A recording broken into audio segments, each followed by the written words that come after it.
በቃ ራሴን አጥፍቼ ፈጣሪ ጋር ታጣይ በቻልኩት መጠን ጸበል ላይ የሰነበትኩት ጸበል ልብስሽን አውልቅ ያለኝ እኔ እና እሱ ብቻ ነበር። ሳሚ እናት በሚል በስራ አጋጣሚ ነው ያወቅኩት። አቢዩዝ ያደርገኝ ነበር በጣም ሚዲያ ላይ ምናምን ትልቅ ስም ያለው ምንም ሰው እንደዚህ ሊጠረጥረው የሚችለው አይነት ሰው አይደለም። ኦቶና ጅራቴ ነግረ ጅራቴ ባየነት ሆነ ዱጋዱበቹ ይህ የአንዱዓለም ጎሳና እናትየው ሲያለቅሱ አንዱዓለም ጎሳ ቀነኒን ባይገላትም እናንተ ስለማያገባችሁም ነው ይቅርታ ጠይቄያለሁ ብዬ ለማንም ግዴታ ያለብኝ አይመስለኝም። እኔ ገርመኛል። መሬት ከኒውዮርክ እዚህ ሳይወደድ አይቀርም። ፍትህ ነው ያጣሁት። ሰላም ቤተሰብ እንዴት ናችሁ? ነው ያለው ክብሩ ይስፋ ጆሴፍ ነኝ። እንደተለመደው በአዳዲስ በወቅቴና በአነጋጋሪ ቪዲዮዎች ተመልሼላችሁ መጥቻለሁ። ከእናንተ የሚጠበቀው እስከዚህ ቪዲዮ መጨረሻ አብራችሁ መቆየትና ለዚህ ቻናል ደግሞ አዲስ ከሆናችሁ ላይክ በማድረግ ሼር በማድረግና ሰብስክራይብ በማድረግ የዚህ ቻናል ቤተሰብ መሆን እንዳይረሳ። በተለይ አዲስ ሆናችሁ ሰብስክራይብ አድርጉ። ሀሳብ አስተያየት ካላችሁ ኮሜንት ላይ ጻፉልኝ። ማንኛውንም አስተያየት እቀበላለሁ። ወደ ቪዲዮ ከመሄዳችን በፊት ቪዲዮ በላይክ እንጀምሮ ላይክ አድርጉ። ወደ ዛሬ ቪዲዮቻችን እንሂድ።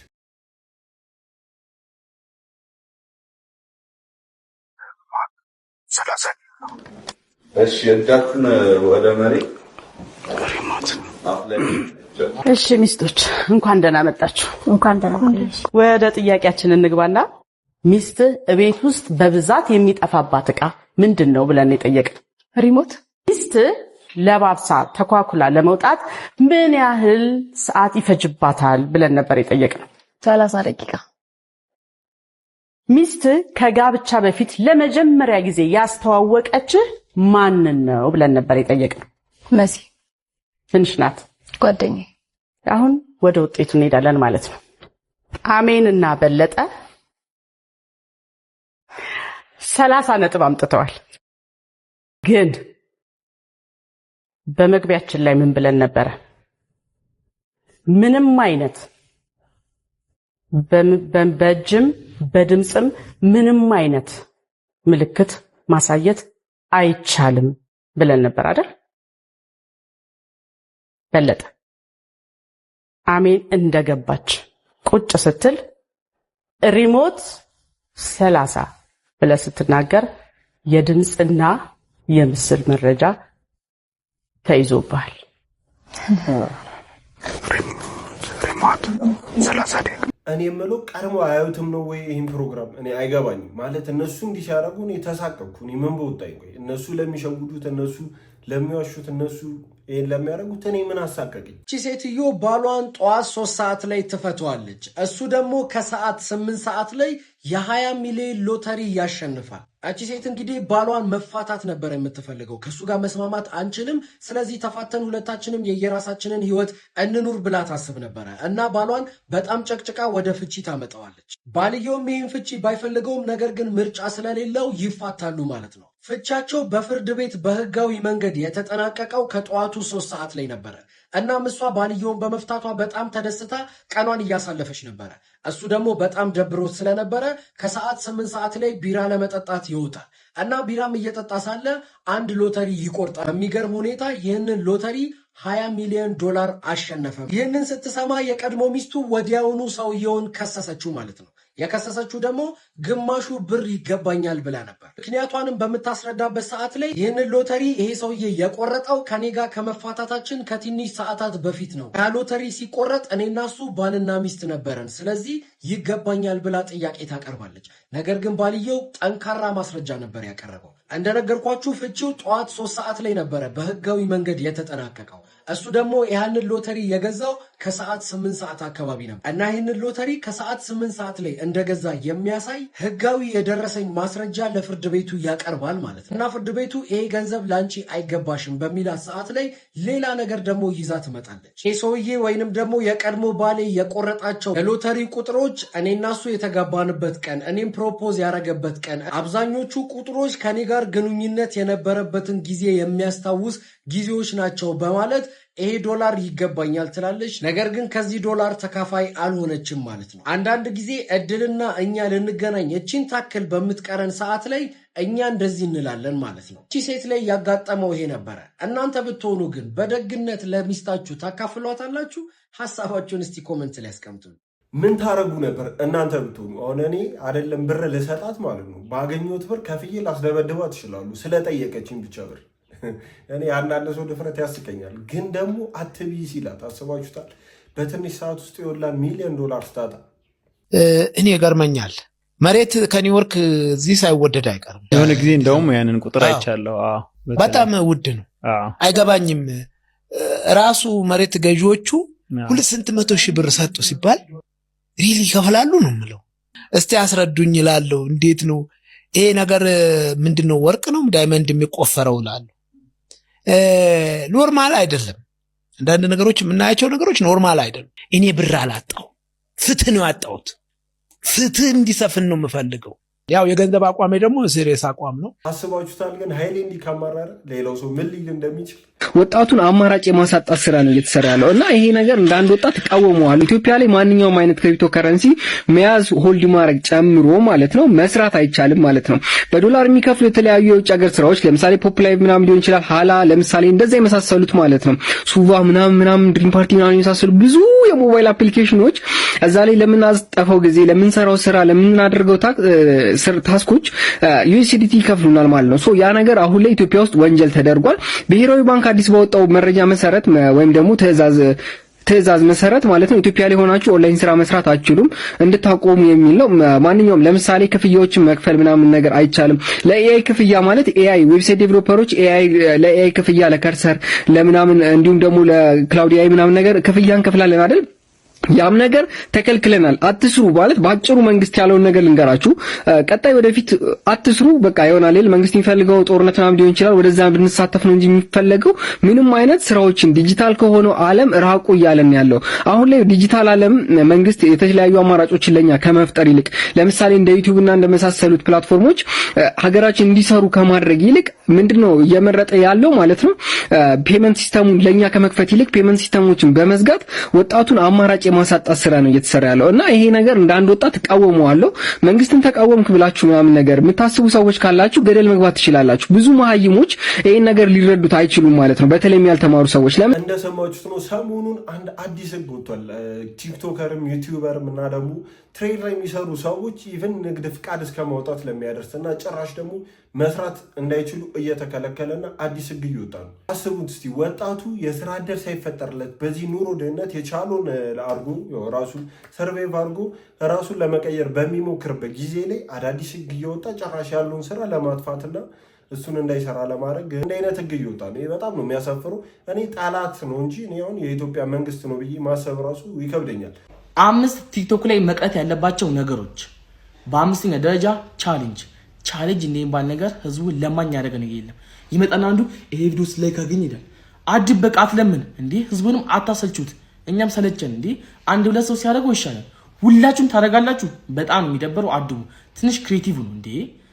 በ4ኛ ደረጃ ኤአይ ዘፈን የምታዳምጡ ሰዎች፣ የምትመሰጡ ሰዎች እንዴት እንደሚያስጠላ አርቲስቶቹ ስንት አመት ሰርተው የለፉትን እናንተ በአንድ በሁለት ደቂቃ በኤአይ ተሰርቶ ትመስጣላችሁ። አንድ ሮቦት ሲኮላተፍ አማርኛ ማለት ነው። በጣም የሚደበረው እነዚህ አርቲስቶችን ዲስሪስፔክት አታርጉ። እንዴት እንደሚደብር በኤአይ ሊፕሲንግ የምትሰሩ ሰዎች በጣም ያስጠላሉ። አድቡ። በ3ኛ ደረጃ ሊፕሲንግ የምትሰሩ ወንዶች አትሽለጥለጡ። እንዴት እንደሚያስጠላ ይመጡና ማሚናሉ ፍታ በጣም የሚያስጠላው አትሽለጥለጥ። ቪዲዮ ከሰራ እንደዚህ ያወራ ስራ ምናምን እንጂ በዘፈን አትሽለጥለጥ። በፊልተር እያደረገ ምናምን በጣም የሚያስጠላው አድብ ብራዘር።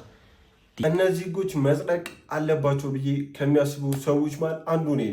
በተለይ የመጀመሪያው ቻሌንጅ ሰለቸን፣ በጣም ነው የሚያስጠላው። እስቲ እንጨርሰው። ወደ 4ኛውና ወደ 5ኛው ግን ሂድ።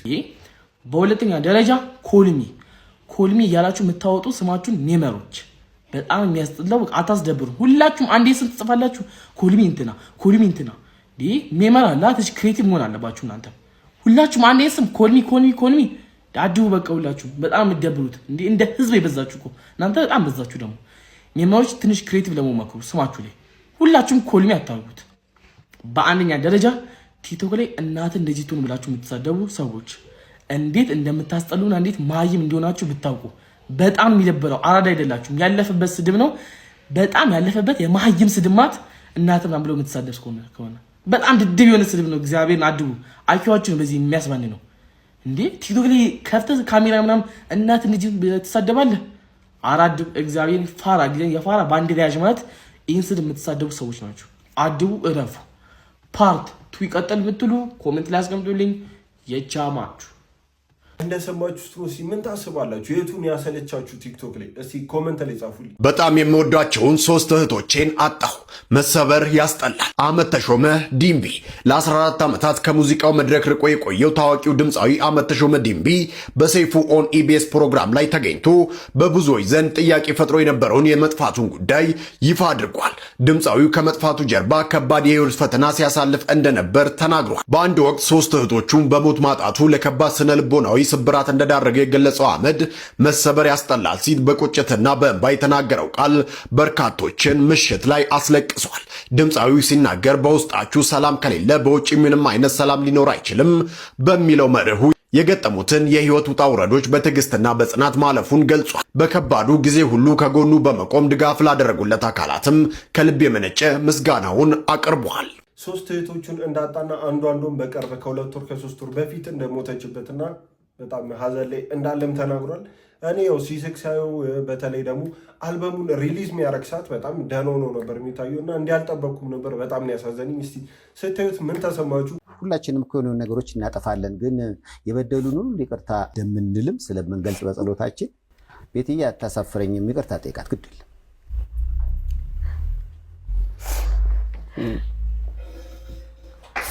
ምን ማለት እንደብቻ ወሬ ነው ማለት እኔ ሳላስባት ቀርቼ ብዳም አይደለም። በጣም ነው የምወዳት። እኔ ብዙ ነገር አሳልፌያለሁ። በኔ ላይፍ ውስጥ ብዙ ነገር አሳልፌያለሁ። እኔ እሷን ከድቼ አይደለም፣ ልጄን ከድቼ አይደለም። ክፍለ ሀገር ሄድኩበት ምክንያትም አለኝ የራሴ። በቃ በጣም ውጥረት ውስጥ ነበርኩኝ፣ በጣም ቻሌንጅ ውስጥ ነበርኩኝ። እኔ እሷንም እንደዚህ ለማድረግ ፈልጌ አይደለም። በቃ ከራሴ ውስጥ በኔ ህይወት ውስጥ ግብግብ ኃይለኛ ግብግብ ገጥሜ ነው። ይቅርታ በጣም ይገባታል እንዴ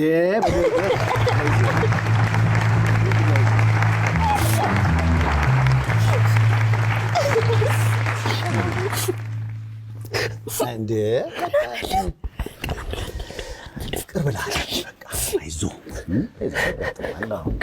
እና ያያችሁት ነው። በጣም ብዙ ሲወደደው የትላንቱን ፕሮግራም በዚህ ምክንያት ነበር የሰይፉ ኦን ኢቢኤስን እና ምን ተሰማችሁ? ይህን ስትዩ እኔ እንደሚቀራረቡና መልሶ አንድ ላይ እንደሚሆኑ ተስፋ አድርጌ ነበር። ያ ደግሞ ያው በሰይፉ ፋንቶም ምክንያት እውን ሆኗል። ሰይፉን አለማድነቅ አልችልም። በጣም የሚገርም ስራ ነው የሰራው። እስቲ ምን ተሰማችሁ? ይህን ስትዩ ግን እናንተ ስለማይመጠናችሁ ስለማያገባችሁም ነው ሶሻል ሚዲያ ላይ ወጥቼ ሽምግልና ልክ ያለው ይቅርታ ጠይቅ ያለው ብዬ ለማንም ለማብራራት ግዴታ ያለብኝ አይመስለኝም።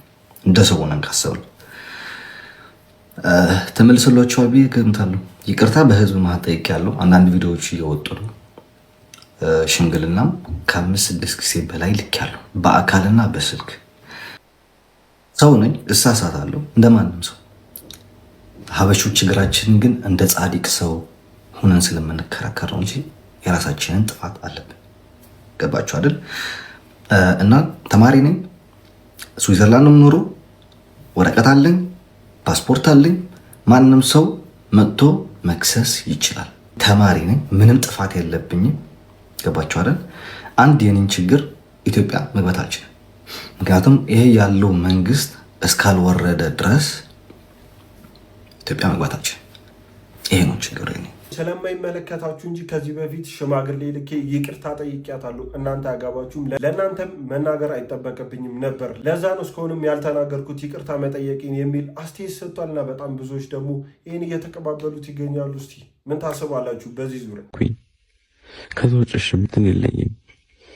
እኔ ሁሉን ነገር ትቻውን በቻልኩት መጠን ጸበል ላይ እኔ የሰነበትኩት ጸበል እየጠመኩ ነው፣ ወደ እግዚአብሔር የቀረብኩ ነውና ፕሊዝ በቃ ራሴን አጥፍቼ ፈጣሪ ጋር አታጣይ።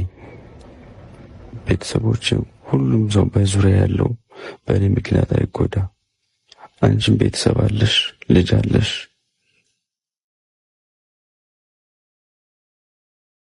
በቲክቶክ በተለያዩ ሚዲያዎች ላይ ታዋቂ ነች ሳሚ እናት።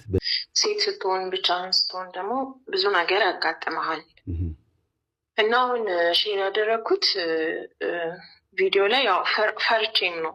አንደኛ ያው ልጅ ያለው ሰው ፈሪ ነው። ልጅ ስላለ ታቅፋለህ ብዙ ነገር።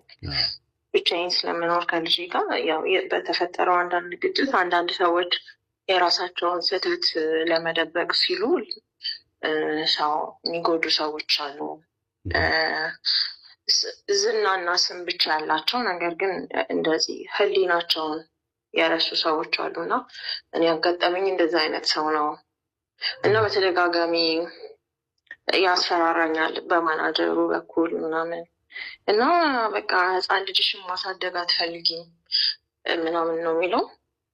በስራ አጋጣሚ ነው ያወቅኩት፣ ግን በቃ አቢዩዝ ያደርገኝ ነበር በጣም እና በጣም ትልቅ ይሄ ሚዲያ ላይ ምናምን ትልቅ ስም ነው ያለው፣ በቃ የተከበረ ስም ነው ያለው ምናምን። ማንም ሰው እንደዚህ ሊጠረጥረው የሚችለው አይነት ሰው አይደለም፣ ግን በቃ ሌላ ፐርሶናሊቲ ነው ያለው ምናምን። እኔም ደግሞ ስቀርበው እንደ ጥሩ ሰው ነበር መጀመሪያ ያቀረብኩት። የሳሚናት የምትባሏ ቲክቶከር ያው ቲክቶክ ላይ ብዙዎቻችሁ ታውቋታላችሁ ብዬ አስባለሁ። ሰሞኑን ሰይፉ በስልክ ታዲያስ አዲስ ላይ አነጋግሯት ነበር በሀያቷ እንደተደፈረች እና ደግሞ የተለያዩ አቢዩዞች እንደሚደርሱባት ኢቨን ደግሞ አሁን ላይ ራሱ በታዋቂ ሰው አቢዩዝ እየተደረገች እንደሆነ የመድፈር ሙከራም እንደተደረገባት የተለያዩ መረጃዎችን ተናግራ ነበር። ሰው ደግሞ አላመናትም ነበር። ምክንያቱ ደግሞ ይህ ሁላ ነገር እየተደረገብሽ እንዴት ልደብቂ ትሞክሪያለሽ እውነት ቢሆን ነገር የሚል አስተያየትም እየተሰጠ ነበር እና ያን በማስመልከት መሰለኛው ነገሩን ልትወጣ ሞክራለች። ይህን ቪዲዮ ደግሞ ለቃለች፣ የተለያዩ ቻቶችና ቮይሶችን ለቃለች። ይሄ ቮይስ ደግሞ የአርቲስት ጆሮ ወይም ቴዲ የሱ ነው የሚል የተለያዩ ግምቶች እየወጡ ነው እና ደግሞ ከዚህ በፊትም በእንዳይን ነገር ተከሶ ስለነበረ ያው ከእሱ ጋር ለማገናኘት በጣም እሱ እየሞከረ ነው። በግልጽ እሱ ይሁን አይሁን ግን ምንም የሚታወቅ ነገር የለም። ግን እንደሰማችሁት እስቲ የማ ድምፅ ነው ብላችሁ ታስባላችሁ? ማንስ ይመስላችኋል? ይህ ነገር ፌክስ ነው ብላችሁ ታስባላችሁ? ሀሳባችሁን ኮመንት ላይ ጻፉልኝ። አንዷለም ጎሳ በቀነኒ ሞት እየነገደ ነው፣ እየሸቀለባት ነው። በህይወት እያለች የሚጠቀምባት ነበረ፣ ገሏትም እየተጠቀመባት ነው። አሁን የማነብላችሁ ፍርድ ቤት አንዷለም ጎሳን ከተጠርጣሪነት ነፃ ሲያደርገው የወጣ ወረቀት ነው፣ የፍርድ ቤት ወረቀት ማለት ነው። ህይወት አትቀልድ፣ የራስህ ህይወት በፈለግከው መንገድ መምራት ትችላለህ በሚል በ27/5/2017 ዓ.ም የተጻፈ የሶስት ሴቶች ፎቶ በመላክ አንዷን መርጠህ ውሰዳት ጥራት የሚል ቀነኒ አዱኛ በ18/06/2017 ዓ.ም የተጻፈ አንቺ አንጀቴን ነው የምትበይኝ ባልሽ ቅዳሜና እሁድ ምን እንደሚያደርግ ጠይቂ የሚል ጽሁፍ፣ እንዲሁም ኬኬ ከሚል ቲክቶክ ወደ ሟች ቲክቶክ ወደ ቀነኒ ቲክቶክ ማለት ነው ስልክሽን ላኪልኝ ባልሽ ከሚስቴ ጋር ምን እያደረገ እንደሆነ ልንገርሽ የሚል የተጻፈ ጽሁፎችን፣ ምስሎችን መገኘታቸውን የሚያስረዱ የሰነድ ማስረጃዎች ናቸው። ጆርዲን በዛብህ ያው የአንዷለምና የቀነኒን ጉዳይ በዚህ መልኩ እያጋለጠች ነበር የእሱ ዘፈን ማውጣትን ተከትሎ እና ደግሞ በትላንትናው ዕለት አንድ ብዙዎችን ያነጋገረና ብዙዎችንም ያስቆጣ አንድ ቪዲዮ ተለቋል። እስቲ ምንድነው የአንዷለም ጎሳ ቪዲዮ? እሱን አይተን እንመለስ። ይህ የአንዷለም ጎሳና እናትየው ሲያለቅሱ የሚያሳየው ቪዲዮ በርካቶች እየተቀባበሉት ይገኛል። ይህ ቪዲዮ ሶሻል ሚዲያው ላይ ከተለቀቀ በኋላ በርካቶች እየተነጋገሩበትም ይገኛል። ቪዲዮውን እስከ መጨረሻው እዩትና ቪዲዮ መቼ ነው የተቀረጸው የሚለውን መጨረሻ ላይ እነግራችኋለሁ።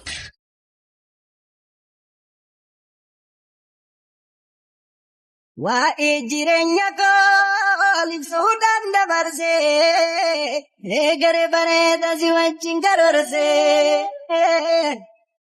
አብጁ ቀብና ቦሪ ከራፈቃሌምና ለላብስ ላፍተ ኮፋ ኮና ፍገማ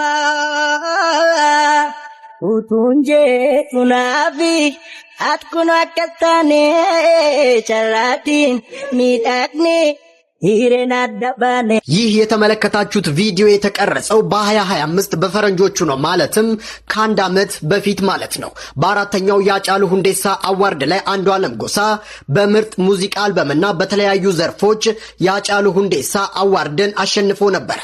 ታዲያ ካሸነፈ በኋላ በማኔጀሩና በጓደኞቹ በኩል እቤት ይዘውለት ሲሄዱ ይሄ ቪዲዮ ተቀርጾ ነበር። ታዲያ ይህ ቪዲዮ የሚያሳየው ያኔ ጓደኞቹና ማኔጀሩ ሽልማቱን ይዘውለት ሲሄዱ የነበረው ሪአክሽን የሚያሳይ ቪዲዮ ነው። እንዳያችሁት ነው እያለቀሰ በዚህ መልኩ በጣም ብዙ ሰዎች ደግሞ እየተቀባበሉት ነበረ እና የተለያዩ ሰዎች ደግሞ ያዞምባ ነው የውሸት ነው የምር ብትወዳት በዚህ ጊዜ ዘፈን አትወጣም የውሸት ነው ሁላ ነገርና ህግ ደግሞ ይሄን ነገር ይዞት በትክክለኛ ፍርድ ልታገኝ ይገባል የሚል የተለያየ አስተያየት እየሰጠ ነው እና ደግሞ በዛው ልክ ደግሞ በጣም ብዙ ሰው ለእሱ አዝኖ ለእሱ የሚከራከርም ሰው አለ ኮመንት ላይም በተለያዩ ቪዲዮዎችም እስቲ ምን አሉ የሚለውን አብረን አይተን እንምጣ። አንዷለም ጎሳ ቀነኒን ባይገላትም ቶርች አድርጓታል፣ አቢዩዝ አድርጓታል፣ አሰቃይቷታል እና ለሞቷ ቀጥተኛም ባይሆን በተዘዋዋሪ ተጠያቂ ሊሆን እንደሚችል ግልጽ ነው። ነገር ግን አሁን ስለሷ የሰራው ዘፈን 500,000 ቪው እና 50,000 ላይክ በጥቂት ቀናት ውስጥ አገኘ እና አንዷለም ጎሳ ብቻ ሳይሆን ማህበረሰቡ መጠየቅ ያለበት ይመስለኛል። ትክክለኛ ሀሳብ ሰጥታለች ብዬ አስባለሁ። ያው ለሞቷ ምክንያት እኔ ከሱ ውጪ ማንንም ላረግ አልችልም። ምክንያቱም ልክ ጆርዲ እንደወጣቻቸው መረጃ ያው ቺት ሲያረግባት ነበር፣ ይደበደባት ነበር። ኢቭን እሱ በእጁ አርጎት እንኳን ባይሆን የሞቷ ምክንያት በእጁ ቀጥታ ባይሆን እንኳን ያው ምክንያቱ እሷን አቢዩዝ በማድረግ አይምሯን በመበረዝ እና ደግሞ በመስደብ ሄዶ ቺት በማድረግ ያን እንደፈጸመ ራሷ ላይ ራሷን አጥፍታ እንኳን ከሆነ ያን እንደፈጸመ የገፋፋት በግልጽ ያው አንዷለም ጎሳ ነው ብዬ አስባለሁ። እኔ በዚህ መልኩ ነው ማሰብ። እስቲ የእናንተ ሀሳብ ምንድን ነው? እሱ በዚህ ሰዓት ድምፃዊ አንዷለም ጎሳን አስመልክቶ አዲስ መረጃ ተሰምቷል። ድምፃዊ አንዷለም ጎሳ ዋኤ ጁኛኮ የተሰኘ አዲስ ስራውን በቅርቡ ሊለቅ መሆኑ ተገልጿል። ከብዙ ጊዜ ቆይታ የቀነኒን ጉዳይ ሶሻል ሚዲያ ላይ የያዛችሁ ሰዎች፣ ተፈጸመባትን የግድያ ወንጀል እየተቃወማችሁ ያላችሁ ሰዎች ይሄ ዘፈን ሲወጣ መውጣቱ አይቀርም። ባይ ዘ ዌይ በሚሰብር ሁኔታ በቃ እኔ የምለው ምንድን ነው እያላችሁ ያላችሁት? ምን እንሁን ነው የምትሉት? ለምሳሌ ይህን ግለሰብ ፍርድ ቤት ነፃ ነህ አለው፣ እሱ ነፃ ነኝ አለ። ከዛ ውጭ እኮ ህሊና የሚባል ነገር አለ አይደል እንዴ? መቼም እኛ ድምፅ ከምንሆነው ሰዎች በላይ እኮ እሱ ሰፈር አድርጓል። የራሱን ሰው እኮ ነው ያጣው እንዴ። እውነታውን ፈጣሪ ነው የሚያውቀው። ምንድን ነው በዚህ ደረጃ የሆነ በቃ ሙጭጭ ብሎ አለቅም ማለት? እኔ እስከ ዛሬ ድምፅ ሰውናት ነው የቆየሁት። ነገር ግን ይሄ ግለሰብ ይጥፋ ብዬ አይደለም፣ ይሙት ብዬ አይደለም። ያያችሁት ነገር ካለ በአይናችሁ ወጣችሁ እንደዚህ ነው ብላችሁ መናገር ትችላላችሁ። ከዛ ውጭ ግን በጥርጣሬ ተነስተን የቀረውን ግለሰብ መሞት አለበት መጥፋት አለበት ከተባለ ይሄ እኔ አይገባኝም በጭራሽ። ከዚህ በፊት እኮ እዚህ ሀገር እንደዚህ አይነት ኢንሲደንቶች ብዙ ተከስተዋል። ነገር ግን እዚህ ላይ በጣም ነው ስታክ ያደረጋችሁት። ምን ነው በሰላም ነው? ዘፈኑን አንሰማም የምትሉ ከሆነ አትስሙ፣ በቃ ግዴታ የለባችሁ። የሚሰማለት በጣም ብዙ ሰው አለው። የሆነ ሰው ስለሞተ አንዱም ግለሰብ አብሮ መሞት የለበትም መጥፋት የለበትም። ልጁ በጣም የሚያስፈልግ ሰው ነው። ስለዚህ አልገደልኩም ካለ ፍርድ ቤት ነፃ ካረገው ምንም ማድረግ አይቻልም። እሱ የወጣበት ማህበረሰብ እንደዚህ አይነት ችግሮችን በራሱ የሚፈታበት የራሱ የሆነ ሜካኒዝም አለው። ነገሮችን ከዚህ በላይ አታጡዙ። ምን ያህል እንደተጎዳ ምን ያህል እንደተሰቃየ እሱ ነው የሚያውቀው። ስለዚህ ተወት አድርጎት እሱም የራሱን ህይወት ይኑርበት። እንደሰማችሁት በዚህ መልኩ ደግሞ የእሱን ሁኔታ የሚከላከሉ አሉ። በቃ ተዉት አይነት አስተያየት። አሁን ትልልቅ ጦርነቶችን ያስነሳው ነገር አሁን ጦር የሚያማዝዘን ብዙ ትውልድ የበላብን ጉዳይ ምን እንደሆነ ልንገርህ። የሆነ ብሔረሰብና የሆነ ሃይማኖት የሀገር ባለቤት ነኝ ብሎ ተቀምጧል እና ድሮ ፌዴራሊስቶች ሲሉት በዚህ ልክ እንደዚህ ሽታው የሚሰነፍግ አይመስለኝም ነበረ። ግን ለካ መሬት ላይ ያለው ሀቅ ይሄ ነው። ግን ደግሞ ይህን ቶለሬት ማድረግ የማይችላለ እና አሁን ሲገባኝ ሁሉም ሰው የዘራውን ነው እያጨደ ያለው። ቶለሬት የማያደርግ ትውልድ ተነስቶ እየተበቀላቸው ነው ብዬ ነው በቃ የደመደምኩት። በጣም ነው የሚያስጠላው። ኢትዮጵያ የብዙ ብሔረሰቦች ሀገር ናት። ኢትዮጵያ የብዙ ሃይማኖት ተከታዮች ሀገር ናት። ስለዚህ ፕሊስ እንከባበር። በሰማችሁት መልኩ አስቴር በዳኒ ጭንቅላት እንደሌላት የሚያሳየው ንግግር ተናግራለች። በጣም ብዙዎችን አበሳጭቷል። ያው ድድብናን ያሳያል ብዬ እኔ አስባለሁ። ማህበረሰብን እና እምነትን በዚህ መልኩ መሳለም ማለት እና ለሚሞተው ሰው ደግሞ ይሄን ያህል ንቀት ማሳየት ማለት በቃ እኔ ከዚህ ውጭ ምንም ይገልጿል ብዬ አላስብም። እና የተለያዩ ሰዎች ደግሞ በዚህ ዙሪያ የተለያየ አስተያየት እየሰጡ ነው። እስቲ ምን አሉ የሚለውን እሱን አይተን እንመለስ። አንዳንዶቻችሁ ግን የሰሜን ኢትዮጵያ ህዝብ ትላላችሁ። ምን አባታችሁ ያርጋችሁ? የሰሜን ኢትዮጵያ ህዝብ ፊደል ቀርጾ በሰጠ ነው? እንጀራ መጋገር ሸማ መልበስ ባስተማረ ነው? የ13 ወር ጸጋ ባለቤት ስላደረገህ ነው ወይ? የትግራይና የአማራን ህዝብን መስደብ የአፍ መፍቻ ቋንቋ እስኪመስል ድረስ በመንግስት ሚዲያ በሶሻል ሚዲያ ስፔሻሊ የፕሮቴስታንት እምነት ተከታይ የሆኑ የሃይማኖት አባቶች ደግሞ በተለየ የሰሜን ኢትዮጵያ ህዝብን ሲረግሙ ይውላሉ። ምን አባ ያርገ? አማራና ትግሬን እየጠሉ እንጀራ መብላት አይቻልም ኢትዮጵያ ውስጥ። እስኪ ይህንን ተመልከቱ። ይህን ጭቅቅታም ሽማግሌ እኛ የሚያጨራረሰን የሚያገፋፋን ስፔሻሊ ደግሞ ሰሜን ኢትዮጵያ የክፉ መሰዊያዎች አገር ነው። ሁሉም አገር ሰሜን ኢትዮጵያ ብቻ ተብሏል። ግን ብዙ እኔ እስከ ዛሬ ድረስ ፕሮፓጋንዳ ነው ብዬ በፕሮፓጋንዳ ስመልስ ቆይቻለሁ። ያ የሆነው ምንድን ነው? አገዛዙ የፕሮቴስታንት እምነትን ተገን በማድረግ ፕሮፓጋንዳ እየሰራ እዛ ውስጥ ተቀባይነት ለማግኘት ይመስለኝ ነበር። አሁን ግን ራሳቸው የሃይማኖት አባቶች እየወጡ የሰሜን ኢትዮጵያ ህዝብን በቃ በሲሪየስ መራገምን ሙያ አድርገውታል። እንደሰማችሁት ነው። አስቴር በዳኒ ላይ በዚህ መልኩ አስተያየት እየተሰጠ ነው። ያው እኔ ማውቃት ስታሽቃብጥ ነው። ከአንዱ ጋር እየሄደች ያለ እምነቱ የሆነ ቦታ እየሄደች ማንነቷን ጥላ ወደ አንዱ እየሄደች እንዲህ ነው ማውቃት እስከሆን እና ይህ ነገር ምንም ብዙ አልገረመኝም። ግን እንደ ማህበረሰብ መሳደብ ማለት በጣም ድድብና ይጠይቃል ብዬ አስባለሁ። ይሄኛው ምን ይላል? የተሰጠኝ ነገር አንሶብኛልና ይጨመርልኝ ይላል። 1.5 ሚሊዮን ብር የሚያወጣ ጎንዳ ቤት እንሸልማለን ብሎ 100 ሺህ እንደማያወጣ ነገረኝ። እሷ ደግሞ ምን ትላለች? እግዚአብሔር ከዚህ ችግር አውጥቶ እንደሚያሳልፈኝ አምናለሁ ትላለች። እንደማልፈው አውቃለሁ። እግዚአብሔር እንደሚያሳልፈኝ ከዚህ ነገር እንደምንወጣ አውቃለሁ። የምትኖረው ጎዳና ላይ ይሄን በመሰለ ቤት ውስጥ ነው እና 6 ዓመት ሆኗታል። ይሄኛው ክረምት ግን ትንሽ ዝናቡ ከበድ ስላለ ቤታቸው በውሃ እየሞላ ነው። ታዲያ እንደ ቤተሰብ በጣም አስቸጋሪ ሁኔታ ውስጥ ነው ያሉት። ግን እሷ ምን ትላለች? ይሄም አልፎ የምስቅበት ቀን ይመጣል ተስፋ አደርጋለሁ ትላለች። በተቃራኒው ደግሞ ይሄ 1.5 ሚሊዮን ብር የሚያወጣ ዕቃ ይሰጣል ተብዬ 300 ሺህ ብር እንኳን የማያወጣ ዕቃ ነው የሰጡኝ ይላል። ሲጀመር ብልጥ የያዘውን ይዞ ነው የሚያለቅሰው። ሲቀጥል ደግሞ አብረው ያሉት ጓደኞችህ ጠላቶችህ ናቸው። 300 ሺህ ብር በዚህ ጊዜ ማንስ ይሰጣል? እና ደግሞ ንግድ ላይ ያለ ሱቅ ስለሆነ ሶሻል ሚዲያን ተጠቅመህ 4 ሚሊዮን ብር ማድረስ ትችላለህ። ጓደኞችህ የማይሆን ምክር ነው የመከሩህ። እና ምን ለማለት ፈልጌ ነው? ሜሪ ቦንዳ እድሉን መስጠት መችል ከሆነ እድሉን ለሷ ትስጣትና እርግጠኛ ነኝ ታኮራቸዋለች። ይሰጣት እንጂ እኔም በማስተዋወቂያ አግዛታለሁ። ወይ ጉድ! የዚህ የሊስትሮ ጉዳይ ሰሞኑን ያው ቲክቶኩን ተቆጣጥሮት ነበር። ቻሌንጅ ያሸነፉ ቃል የተገባለት 1.5 የሚወጣ ያው ቦንዳ ቤት ነበር ከነ ቤቱ እና እሱ ደግሞ ሄዶ አስገመተ።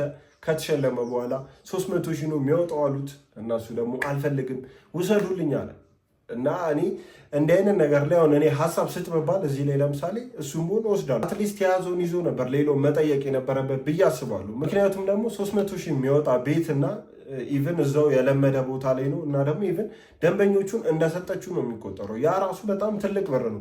እሱ ቲክቶክ አለው 1 ሚሊዮን ተከታይ ያለው የሊስትሮ እንዳያችሁት እና ይህን ነገር ተጠቅሞ በጣም የሚገርም ቦታ ላይ መሆን የሚችልበት እድል ነበር ያገኘው። እሱ ግን አሳልፎ ሰጥቷል። አይ ቲንክ በጓደኞቹ ምክርና ዞር ባሉ ሰዎች ምክር ራሱን 1.5 ሚሊዮን ካልወጣ እንዳትቀበል አይነት አስተያየት ይሰጡታል እና በዛ ምክንያት ይመስለኛል በዚህ ተገፋፍቶ ይሄን ያደረገው እና ያው እድሉን እኔ አሳልፎ እንደሰጠ ነው የምቆጥረው። እስኪ እናንተ በዚህ ጉዳይ ላይ ምን አይነት ሀሳብ አላችሁ? ማነው ትክክለኛውስ ነገር የትኛው ነበር መሆን ያለበት የሚሉን እስኪ ሀሳባችሁን ኮመንት ላይ ጻፉ። ምዝገባ ወይም ደግሞ የአፕሊኬሽን እና የካፒታል ፊው ብቻ 1,627,000 ብር ስለሆነ እንዲሁም ደግሞ ለትርፍ ስላልተቋቋመው ስለ ኢንተርናሽናል ኮሚኒቲ ስኩል አመታዊ ክፍያውን ጨምሮ የተወሰነ መረጃ እንገራችሁ። እንበልና ገንዘቡ ቢኖራችሁ ልጆቻችሁን የመመዝገቢያ 1.5 ሚሊዮን ብር ከዛ አመታዊ ደግሞ ከ2 ሚሊዮን ብር እስከ 6 ሚሊዮን ብር ከፍላችሁ ታስተምራላችሁ። አይሲኤስ እንዲህ ነው ዋጋው በየክፍል ደረጃው። እኔ አንድ ትምህርት ውስጥ እንደሚሰራ ሰው እና እዚህ ሀገር እንደሚኖር ሰው የትኛውም አይነት ትምህርት እንደዚህ አይነት ዋጋ ሊኖረው ይገባል ብዬ አላስብም። ስለዚህ አላስተምርም ማለት ነው። ያ ማለት ግን አቅማቸው የሚፈቅድ እዛ ያለው ነገር ፋሲሊቲ በጣም ቆንጆ ትምህርት ቤት ነው፣ በዛ የሚያምኑ ሰዎች አሉ፣ እነሱ ያስተምራሉ። ግን እስቲ ትምህርት ቤት ስትመርጡ ምን ነገሮችን ኮንሲደር ማድረግ አለባችሁ የሚለው 3 ነገሮች ብቻ ልንገራችሁ። የመጀመሪያው እናት ይሄ ክፍያውን ማየት የለባችሁ። አንድ ትምህርት ቤት ብዙ ብር ስላስከፈለ የተሻለ ትምህርት ይሰጣል ማለት አይደለም። ብዙ ጊዜ ወላጆች የሚሳሳቱት ይሄንን ነው። ሁለተኛው ጥሩ ትምህርት ቤትን የምትለዩበት መንገድ ይሄ ተራ የምትሉት አቨሬጅ የሚባለው ተማሪ ምን አይነት ብቃት አለው፣ ምን አይነት የትምህርት ደረጃ ላይ ነው። ይሄ አንደኛ፣ ሁለተኛ፣ ሶስተኛ የሚወጡት አይደለም። ይሄ ተራው አቨሬጁ ተማሪ እነዛ ተማሪዎች የሆነ ለምሳሌ በአግባቡ ማንበብ የሚችሉ ከሆነ ሂሳብ ላይ ጥሩ ከሆኑ ኮሚኒኬት የሚያደርጉ ከሆነ ያ የአንድ ጥሩ ትምህርት ቤት ማሳያ ነው። የአቨሬጅ የሚባለው ተማሪ ራሱ ቤዚክ የሚባሉት ነገሮችን በደንብ ካወቀ። ሶስተኛው አስተማሪዎች ምን ያህል ይከፈላቸዋል የሚለው ነው። ምክንያቱም ዋናው ልጆቻችሁ ትምህርት ቤት ሲሄዱ አብረው የሚሆኑት ከመምህራን ጋር ነው። አስባችሁታል? 1.6 ሚሊዮን ልጃችሁን ትምህርት ቤት ለማስመዝገብ ነው። ሊማር አይደለም፣ የወር ክፍያ ምናምን አይደለም፣ መመዝገቢያ 1.6 ሚሊዮን። ከዛ ትምህርት ቤቱ ደግሞ ምን ይላል? ለትርፍ የተቋቋመ አይደለም ትምህርት ቤቱ።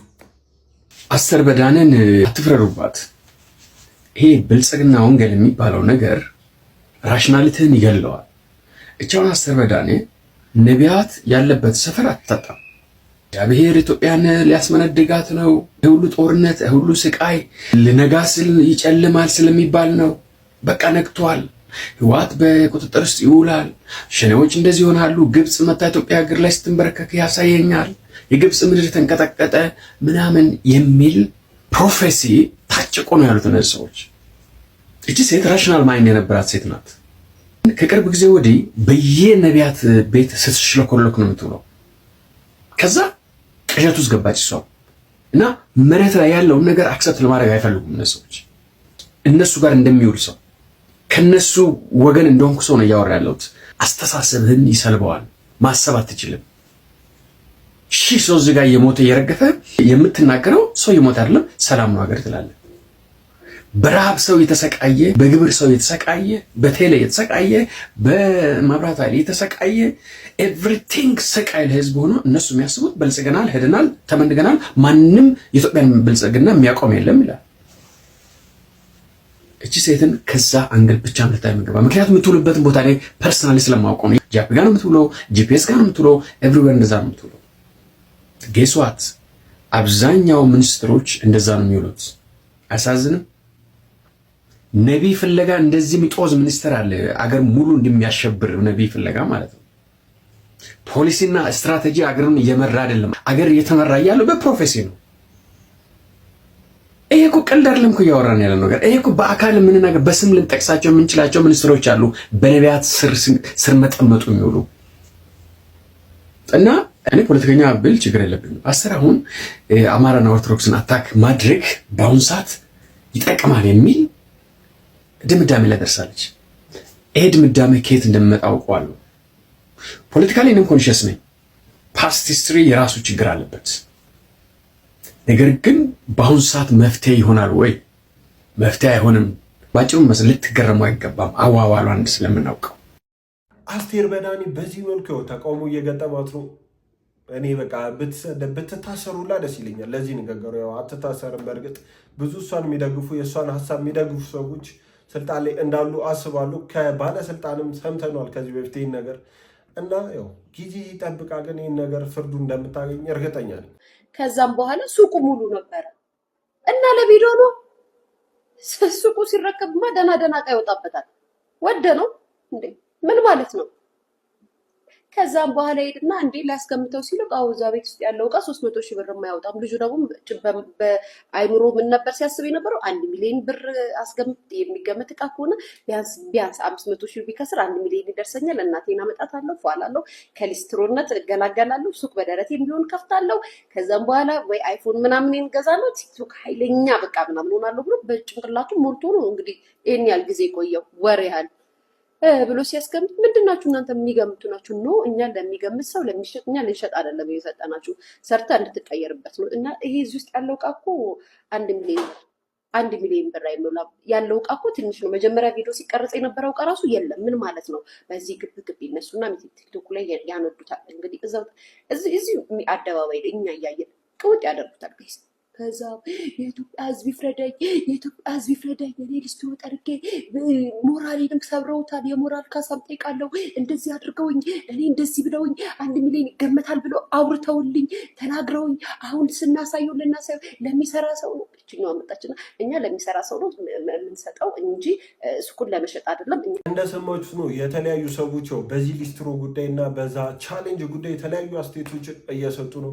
እስቲ ሀሳባችሁን ኮመንት ላይ ጻፉልኝ። በቀጣይ ደግሞ የምናየው የነ ሰሬፍ ፍቅሬ ያው በፊንቴክ ታስሮ እንደነበርና አሁን ተፈተው የተለያዩ ኢንተርቪዎችን አድርገውሉና በፊንቴክ ደግሞ የተበሉ ሰዎች በጣም ተበሳጭተው የተለያዩ ሀሳቦችን እያመጡ ነው። እንደተበደሉ እየተናገሩ ነው። መረጃዎችንም እየወጡ ነው። እስቲ ምን አሉ የሚለውን እሱን ተመልክተን እንመለስ። ይቅርታ፣ ዛሬ ስሜታዊ ሆኜ ነው የመጣሁት። በጣም ይቅርታ። ባልቀርጽ ሁሉ ደስ ይለኝ ነበር፣ ግን አልቻልኩም። እዚህ ላይ ቃለመጠይቅ ሲደረግላቸው የፊንቴክ አምባሳደሮች ሰለሞን ቦጋለ፣ ዳንኤል ተገኝ፣ ዳንኤል ነው ማን የምትባል እውነታችሁን ነው? በሙሉ አፍክ ነው እንደዛ? እስቲ ፈጣሪ ካለ እኛ በህግ ጥላ ስር ነን አለ። እኛ በህግ ጥላ ስር ነን፣ ግን ፈጣሪ ካለ እውነት ይፈርዳል አለ። እኔ ህዝብ ማጭበረበር አይደለሁም አለ። ዳንኤልም ተነሳክና ዛሬም ድረስ እንደ ባለሙያ ከጠየከኝ መኪና ያለመጣ ድርጅት ቢኖር ከተማመንኩበት እንደሚያመጣ ፕሮሞሽን ሰራለሁ አልክ እንዴ? አሁንም እየተወናችሁ ድራማ ነው።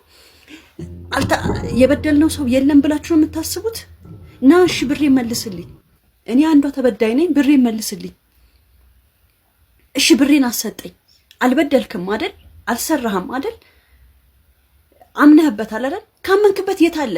2 ዓመት ሙሉ ገንዘባችን ተበልቷል። የለም ከተማመንክበት እሺ ወይ መኪናውን አሰጠኝ ወይ ብሬን አስመልስልኝ። እንዴ ፈጣሪን ስም ስጠሩ ትንሽ አታፍሩም? እንደውም እኮ በቃ ጊዜ ይፍታው ብለን እኔ በበኩሌ በግሌ ብጠይቀኝ ጊዜ ይፍታው በቃ ህግ የያዘው ጉዳይ ነው፣ ጊዜ ይፍታው የጊዜ ጉዳይ ብዬ ዝም ብዬ ተቀምጬ ትቼዋለሁ። የተውኩበትን ምክንያት ደግሞ ምንም ነገር ስላጣው ነው። በህግም በምንም በእያንዳንዱ ነገር እዛ ድርጅት ላይ አንድ ሚያዝ እንኳን እዚህ ግባ የሚባል ንብረት ስላጣው ነው። እሺ ቤተሰብ የዛሬዎቹ ቪዲዮዎች እነዚህን ይመስሉ ነበር። እንደወደዳችኋቸው እንደተዝናናችሁባቸው ተስፋ አደርጋለሁ። እስካሁን አይታችሁ ላይክ ያላረጋችሁ ላይክ በማድረግ ሰብስክራይብ ያላረጋችሁም ሰብስክራይብ በማድረግ ቻናል ቤተሰቡን እንዳይረሳ። በቀጣይ ቪዲዮ ደግሞ እስከምንገናኝ ሰላም ሁኑልኝ።